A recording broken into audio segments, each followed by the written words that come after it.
Hey everybody, how's it going? Dan Schinder here on Drum Talk TV, coming to you live on the Drum Talk TV Facebook page from Globe, Arizona, a tiny mountain town 100 miles east of Phoenix, up in the mountains. And my wonderful, historic, we'll get into why, historic guest today is Vincent Dee, coming to us from Old Hickory outside of Nashville, Tennessee. Tell us where you're all watching from. And Vincent, how are you? I'm great, Dan. Nice to see you again. You too. Thank you so much for making time to come on the show. I want to tell everybody the story. When we covered the NAMM show in January, we had the Drum Talk TV booth, which is where I was about 80% of the time. But of course, one of the times when I was away, either doing another interview or I was maybe teaching at NAMU or in a meeting or something, Vincent came by to introduce himself and I wasn't there. But thankfully, my wife, who is into, hope you don't mind, Vincent, me calling it oldies music and some older music. Sure. She had a really nice conversation with you. And when I came back, she held out your card and said, "You've got to interview this guy." So I trust her with everything. And here we are. So thanks again. Oh, thank you. My pleasure. So, folks, this is a little bit of a history lesson because Vincent's career goes back to the 60s when he played, well, not just specifically for this, but part of his career back in the 60s included playing drums for the world-renowned vocal group, the Ink Spots. And my wife was very familiar with the Ink Spots. So let's start with that. How did that come about? And for those who are not as old as we are that might not be familiar with that music, how would you paint that picture? What was the scene like? What was the music like? And let's talk about the business back then in the day. This was 68, 69? Actually, 1969. Absolutely. Of course, back then, of course, the Beatles had already made their hits, but the Ink Spots were a vocal group that were very, very big superstars back in the 40s and early 50s, I guess I should say. And they were more, very, very strong in the harmonies and all of that. And they did uptunes and they did ballads too. And they had many hits. I mean, this is way before me, I didn't know who the Ink Spots really were until I started doing a little homework. Right. And I was working prior to that already 11 years in different show bands and touring all over Illinois and Indiana and that kind of thing. And, back and then you did a lot of ballads because a lot of people like to dance and all of that. And so. And dance close. Yes, exactly. When it was that way. Yeah. But what was so amazing about it is that I learned prior to meeting them how to play their style, which was swing and swing ballads. And so I was working at a club in Springfield, Illinois, which is originally where I'm from. And a gentleman introduced himself to me and he goes, I know a vocal group that needs a drummer. And I said, "Oh, really?" And he says, "Yeah." He said, I'm gonna talk to your keyboard player about maybe you two coming out there and being their backup." I said, "Well, sure." And so about 3 days later, I hear from this guy, and it's with the infamous Ink Spots. And I about fell over. I couldn't believe it, Yeah. And so sure enough, they had come to St. Louis prior to going out to Vegas. And so we got to play the Chase Park Plaza together for about 2 weeks. And along with that, I got a great story that links that up with Buddy Rich. Wow. Yeah, I'll continue with this. But so we worked together for the 2 weeks, and then we went straight out to Vegas and played the International Hotel for 2 weeks. Along with that, good old Elvis Presley had just gotten out of the service, and he was headliner, and we were in the of course he was in the big room, and we were upstairs in the lounge. So it was a thrilling time, let's just put it that way. It was a real bet. Yeah. Wow. And I was so young, I had to have special permission and a badge Because and your age and two the cops, drinking age. yeah, to meet me at the back of the hall to take me up to the dressing room, wait for me to get dressed, take me down to the stage, and then go on stage. Wow. So I was not allowed on the casino floor. Right. So that's the only way I could get in and get out. How interesting. Wow. That's great, though. You got to play that young in such an environment and with such artists as well. Oh, it was unbelievable. It really was, because up until about 1975, to my understanding, I was the youngest performer to play the International Hotel, except for oh gosh, I'm so sorry. Who was the four boys that were very very young? They have a daughter, or his wife Oh, is the in the Osmonds? No. Osmond Brothers. Yeah, it was the Osmond Brothers. Yeah. Osmond Brothers. So I was the only one up until that time that ever played the International Hotel, being that young. So Wow. it was quite an honor. That's great. And what's the tie-in with Buddy? Okay, this is hysterical. A few months later, we get asked to play play in St. Louis again, the Ink Spots. Mm-hmm. Okay, Ink Spots. So we're there for 2 weeks, and we're up in the lounge.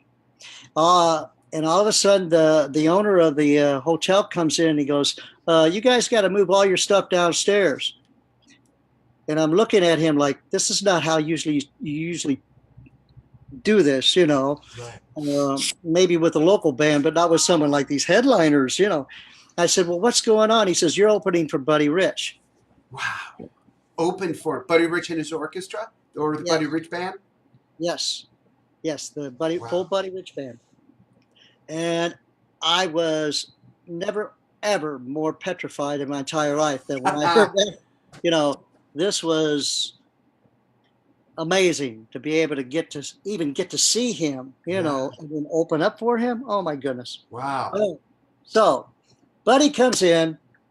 I'm sorry, Kathy, for telling this story. He comes in, and I don't know if something had upset him before he got off the bus, but he was not in a great mood. He fires two guys before they even play one note. So Wow. he is kind of throwing things around and not happy. We'll put it that way. Well, it was the bus driver's job to make sure that all of Buddy's stuff was in place and ready for the job for that night. Buddy comes out. Now, this is a very special time, too, because this is the absolute first night that he played West Side Story. Oh, wow. Okay, so he was introducing the album, and his daughter, Kathy, was singing on the album. Yeah. So she was there, too, and she was only 12.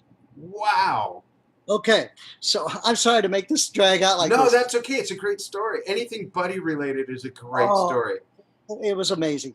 And so Buddy sits down. They play about 6 or 7 songs, and then he announces that they're going to do the West Side Story medley. Well, in the middle of the medley is a song called "There's a Time for Us."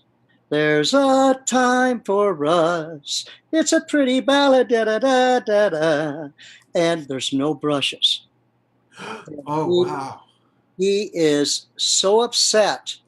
You can imagine almost funnels of fire coming out of his ears. So Wow. I jumped off stage because my drums were only about 20 feet from his on the same stage. And I crawled behind him and I held up my brushes and I said, Buddy, here. And so he used my brushes for the remainder of the song and the remainder of the set. Okay? Did his composure change with that?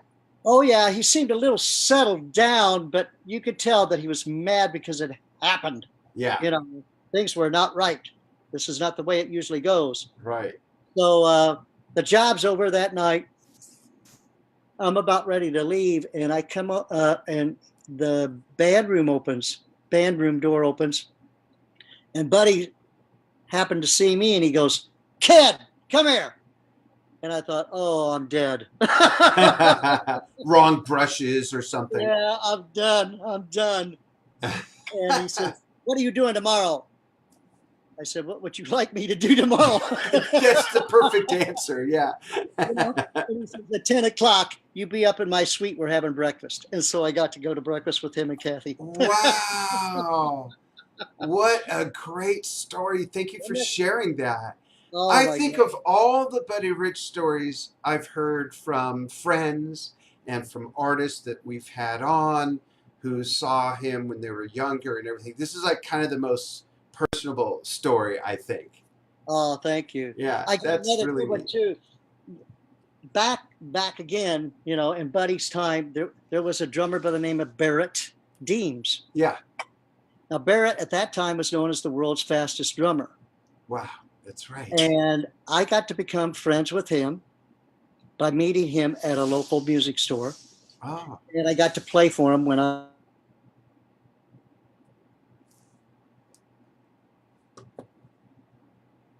oops, your signal froze. Hold on a second. Folks, Vincent's signal froze. I don't know if you can hear me, but there. Okay, you're back. So you said you met Barrett at the music store and you got to Yeah, play for him. I got to play for him, and we became friends. And he really got along very well with my parents. So every time that Barrett would come and visit his parents in Springfield, Illinois, instead of him having to bring his drums, he would borrow my drums, and I'd get to sit next to him on the stage while he played and performed Oh in, wow!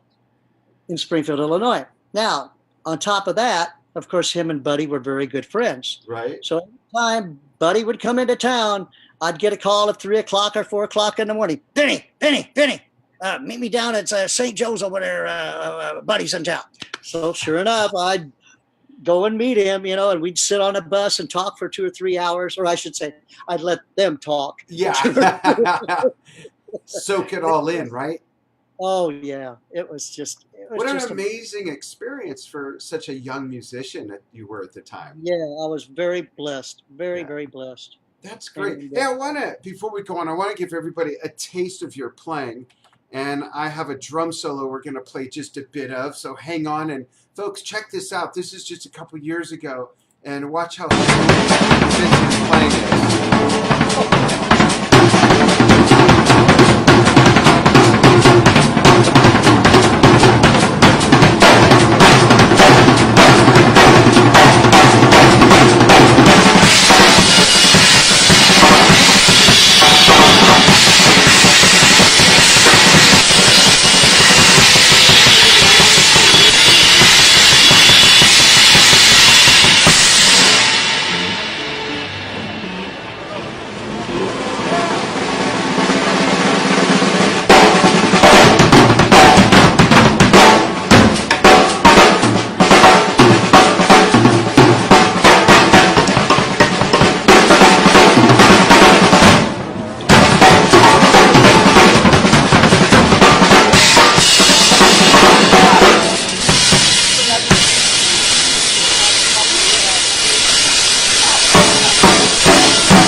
I love the subtleties of this part. This is great.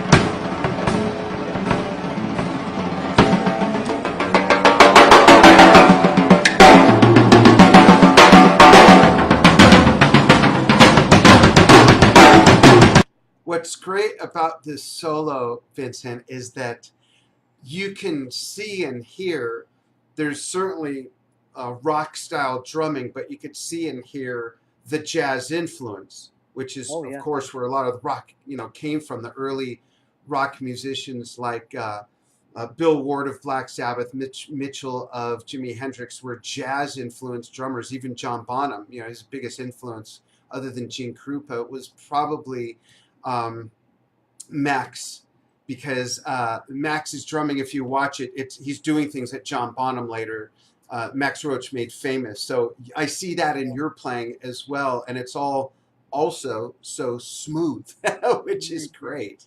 Yeah, excellent stuff. Let's move forward a little bit in your career and talk about, and I hope everybody watching knows of this song, and maybe some of the youngsters don't, but the Curly Shuffle. When I read that you were the drummer on that, I almost fell out of my chair. Oh yeah. How'd that come about? And again, kind of give a little lesson on what the Curly Shuffle is for those who don't know. Okay. Well, I had joined, again, I was at that particular time, we're talking like 1983 when the song was released, but I was with a group called Jump in the Saddle Band. Right.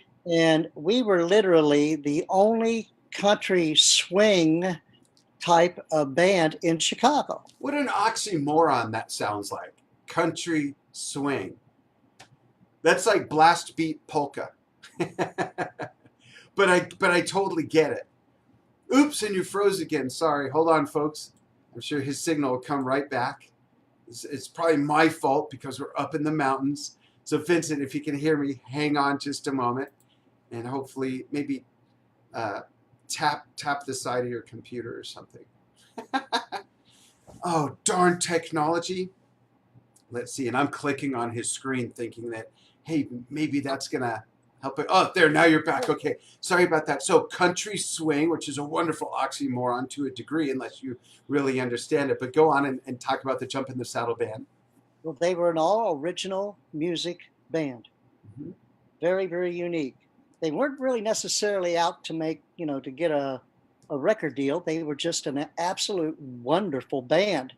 All their stuff, like I said, was original. Mm-hmm. And of course, we would rehearse, a couple times a week, every week. So all of a sudden, one rehearsal, Peter Quinn, who is the writer of the song, comes in to rehearsal with this crazy idea of this song. And he had it all written out. He had the lyrics all written out. And so he's explaining to us how this song goes. Well, after we stopped laughing for about 10 minutes. Did you even take him seriously at first? Was everyone taking him seriously? In a fun way. Yeah. In a fun way. Yeah. And we were very, very lucky. We had about, I want to say 15,000 people following our band before this came out. We would play Illinois, Indiana, Wisconsin, just around those areas, but a lot of the clubs, a lot of the college clubs, Mm-hmm. So we would sell our CDs, sorry folks, CDs and cassettes on stage. And we would sell, other, hats and stuff. So that's how we kept our interest in the band and having money to record and all that kind of stuff. Yeah. So whatever, we worked on this song and we started playing it for different jobs and to see what kind of reaction we would get, And boy, I mean, it was amazing how people would just laugh and just have the best time with Crazy Song. Well, somebody had sent a copy of that cassette to WLS. WLS, this is without us knowing it. Yeah. WLS played it one afternoon. They got so many requests for it, they put it on a regular routine. Within 3 weeks, it was a hit. It went nationwide.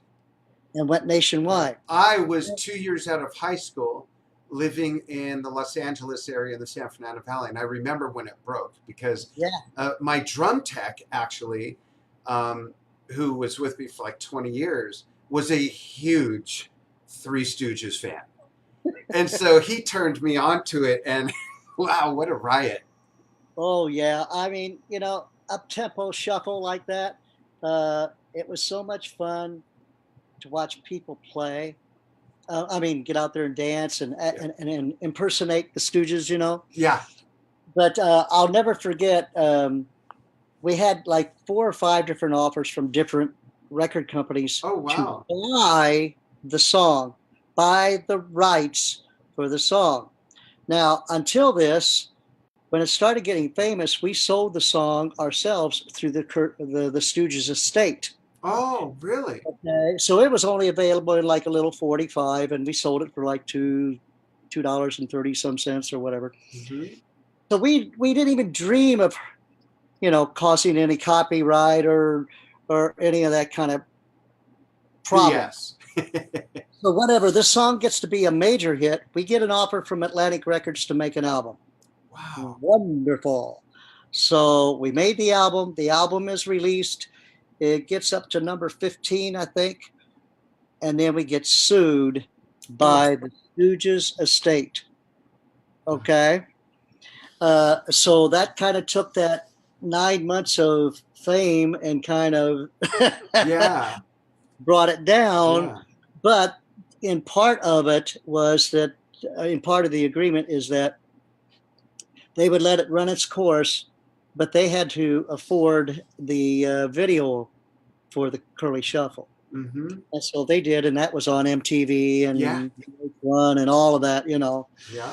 But what a thrill. I think the funniest laugh I ever got out of the song, besides the song itself, we played a lot of the Stooges conventions. I don't know if you know they were available or anything. I didn't know anything about this. Yeah. And so we had a pretty good crowd. I want to say maybe 4,000 or 5,000 people at this one convention. And the curtains open and we start playing the song. And if you look to your left, there's about 500 or 700 curlies. Oh, wow. Moe's, and then to the right is these Larrys. Larry's, wow. In the thing. And I'll tell you what, it brought tears to my eyes. It was so much fun How to see. funny. Very fun, Yeah. So who ultimately owned the publishing? Did it have to get sort of turned over to the Stooges estate? Or did you guys maintain the publishing or the writer? I'm really not sure how it all ended out. Okay.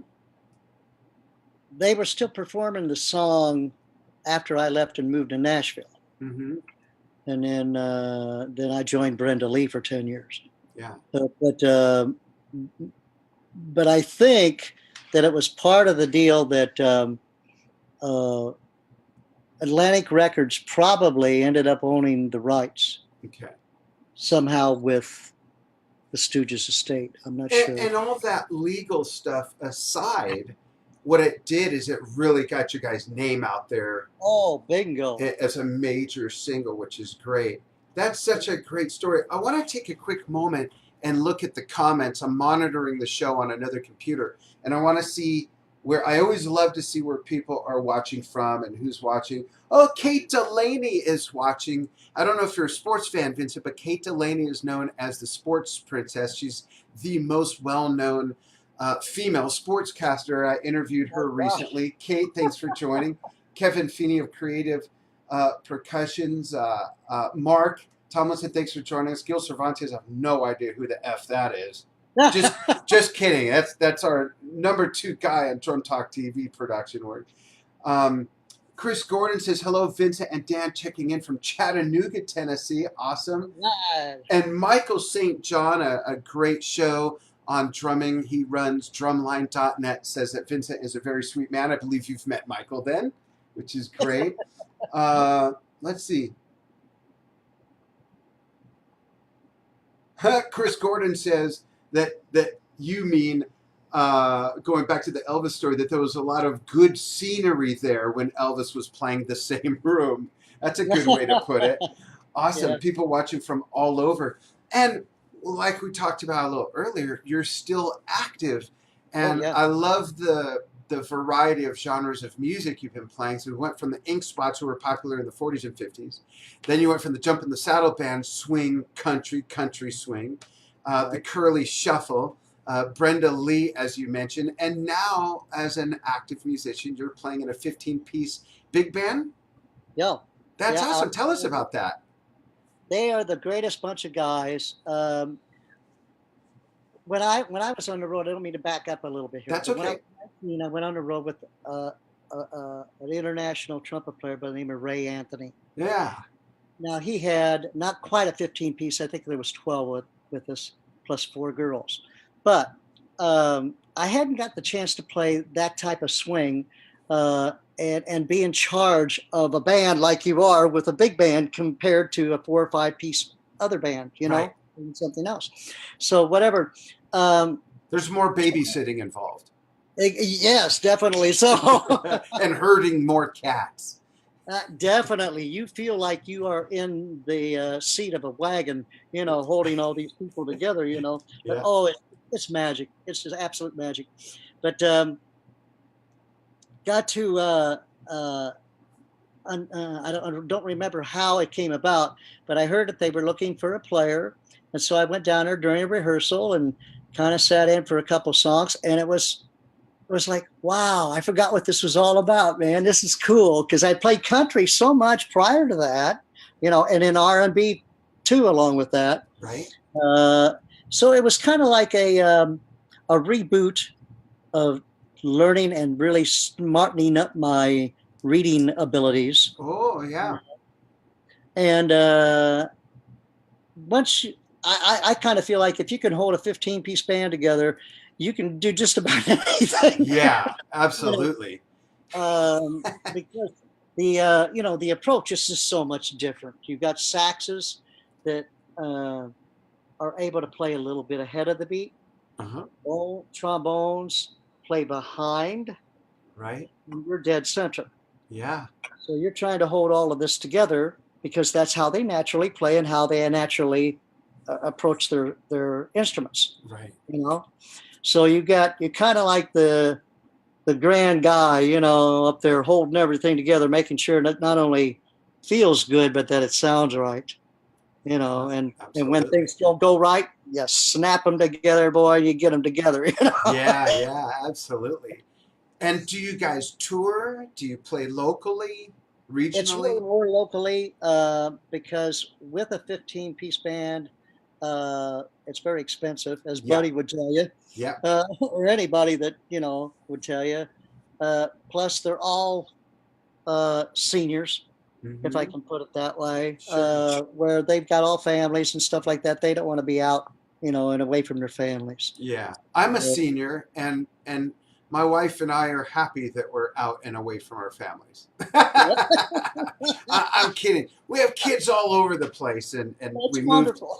Yeah, we moved to this small mountain town about 2.5 years ago, and I said, because they're in Vegas, Oregon, and Southern California, I said, let's just tell them we're moving to Texas. They'll never know the difference from the They'll never pictures. know where we are.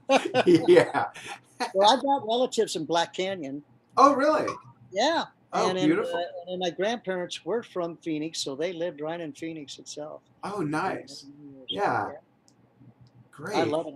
I have a music business question for you, being that you're so seasoned and you've been around and you've lived through different what I call generations of the music business because the business changes and morphs all the time.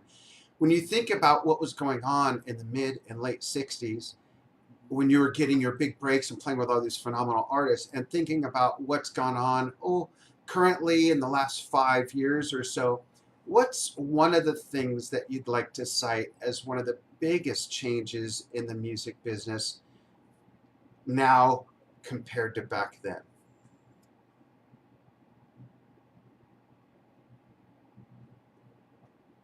Oh no, he froze again.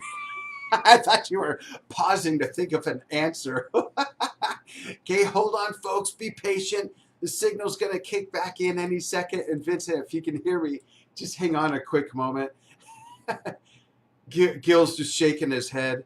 Our associate producer, Monterrey, Mexico, monitoring everything, sharing it around, making sure everything runs smooth. Maybe Vincent's answer of a frozen screen means everything is petrifying now compared to the 60s. Darn. Vincent, if you can hear me, perhaps disconnect and then click on that link again. There we go. I think he's going to be right back, folks. I always love answering this question when I interview people that have just been around so long. People like Vincent, Carmine Appice, uh, Ian Pace, Bobby Morris. There we go. Okay, there we go. So what? It's funny. I thought you were pausing to kind of think of it, and then I realized you were frozen. What What's one of the biggest changes that you'd like to mention in the music Okay. business? Well, I would think, and a lot of us drummers are seeing this happen. A lot of the songs that are on the country top 10, top 15, so to speak, you don't hear that snare drum. It's um, it's kind of like a hand clap type of thing. Yeah, that's an interesting thing to talk about. On the production side of things, how so many things have changed. Yeah, Yeah, and then of course they have to replicate that when they play these big shows. right, with triggers and samples and whatnot. And I Yeah, think that that has overcome, to me, a little bit too much. and you're talking about a lot of the more highly commercial pop music, maybe, Yeah. and nothing against these artists at all or their producers, No, no, no, but no. like Lady Gaga, Christina Aguilera, different people that are doing that type of music.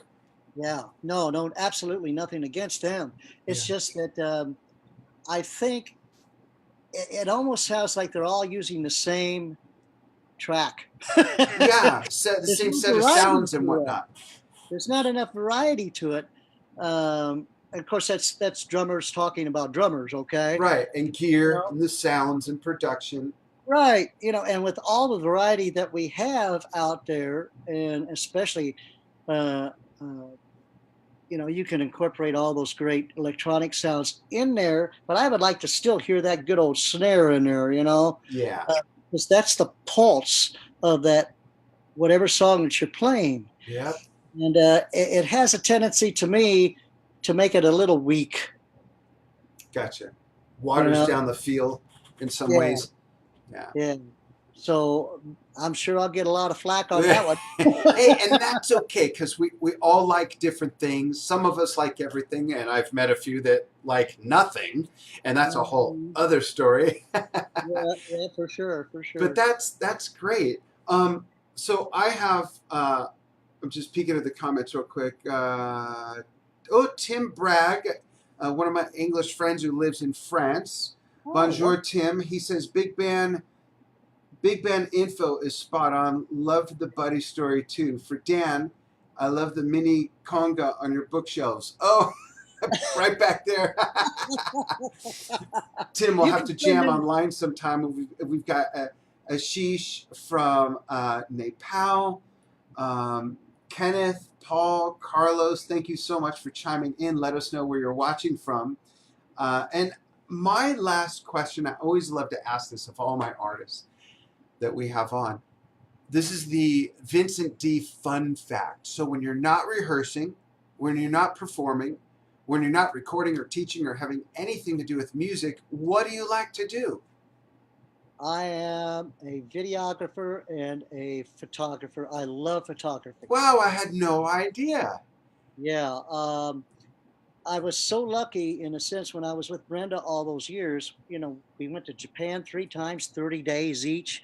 Wow. England, played all over England, got to play Royal Albert Hall and the Palladium. Every Wow. time, every time we would go to another town, no matter what it was, I had my camera with me. And while the band is sleeping in their hotel room, I'm up at 6 a.m.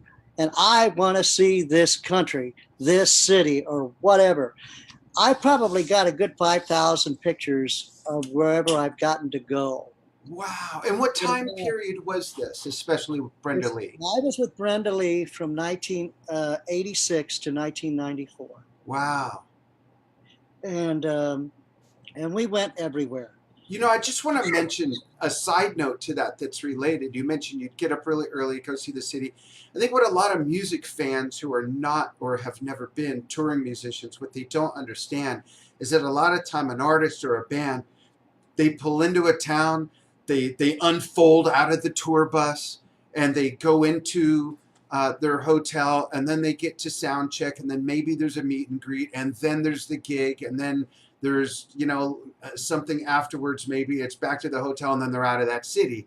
It's That's right. not like you really get to be a tourist in the way Right. of soaking in Japan and soaking in London and all these places. A lot of people see it from the tour bus or the hotel window. So for you to take that initiative and really embrace travel and other cultures and the architecture, and I'm sure the food and things like that, and get up at 6 in the morning after doing gigs, I love Oh that. man. That's phenomenal. Well, it was very I was very lucky in the sense that most of the time we didn't leave the hotels until 11 or noon because we had a back line that would set up all our gear. So all we had to do was walk in, do a quick sound check, and we were out of there. So I'd have it, a good 2.5, 3 hours, or maybe longer morning to where I could go out and be my own man. And I did. I took advantage of it. I really That's loved it. great. I'd go back on the road tomorrow. Hey, if anybody's looking for a loud cowbell player, let me know. A loud cowbell player. So when you would go out into the city and take photos, was it of anything and everything, or was it mostly people, the architecture, food? Was there anything specific you, no pun intended, focused on? Right, gotcha. Uh, I would say more architecture. More Awesome. architecture. I loved the interesting buildings, and of course, getting to go to places, mountain scenes, anything like that. Yet, one time we played a little tiny town in Japan. I cannot remember, it's been too long ago. But it was really cool. Across the street from the hotel was this sweet building. I don't know how to call it, but it was a little building, all in red, and it had a wall around it. But I mean, you could go in. So I went in, and I didn't even realize it was a playground, but it was a playground. Okay. So all of a sudden, out of nowhere, man, bells are ringing and all this kind of stuff. And here come these kids, and Oh, they're preschoolers. Well, that I guess they had not seen too many Americans before. And when they came out of there, they stopped in their tracks and looked at me like, who is this? What is this?